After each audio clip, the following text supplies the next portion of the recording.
చేస్తున్నావు mummy? Pasta అంటే కలర్లు మస్తు కలర్లు దొరుకుతాయి. ఇట్లా ఇక ఏంటంటే మన దోస్తులకు చేసి పెడతామా, మనకి ఇంట్లో పిల్లలకు చేసి పెడతామా, మన భర్తలకు చేయించి పెడతారా, ఇక ఇంత కమ్మ ఉంటుంది. ఇక ఇదైతే పాస్తా అంటే గోధుమ పిండితో చేసినాయి. మస్తు ఉంది, మస్తు వాసన ఉంది, సూపర్ మస్తు అంటే మస్తు అంటే ఇక ఇది వదలము. ఇక సూపరు. ఇక మీరు వర్షం పడుతుంటే కారం దీని ఇట్లా పిల్లలు పాఠశాలకు వెళ్ళి రాగానే ఇట్లనైతే చేసి పెడుతురనుకో ఇక వాళ్ళు ఎంత దిల్కుష్ అవుతారు తిని. ఇక అమ్మ నీకు అది అమ్మ నీ తీయగా మాట్లాడతారు, ఎంత తీయగా మాట్లాడతారో మమ్మీ అంటారు.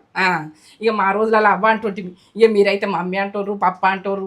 మా రోజులలో బాపు నాయన అంటుంటివి. ఇక ఇది విషయం ఇట్లా ఉంటుంది. ఇట్లా ఈ రకంగా ఈ టైంలో ఈ రకంగా చెయ్యాలి, ఆ టైంలో ఆ రకంగా చెయ్యాలి. మనం ఇప్పుడే చేసుకుందాం, అప్పటిదే ఇక అప్పటిది కూడా చూపిస్తా, ఇప్పటిది కూడా చూపిస్తా. ఏది రన్నింగ్ ఉన్నదో అది మనం ఇక దోస్తులకు అందరికి తినబెడితే దోస్తులు మళ్ళీ నీకు ఏంటంటే మంచిగా వచ్చిందని చెప్తారు. మీకు మంచి ఒక విలువైన వంట అంటేనే విలువ, కేరింగు. మనం వంట వచ్చిన మనిషిని కేరింగ్ చేసినంత వాళ్ళకి ఎవరికి చెయ్యరు.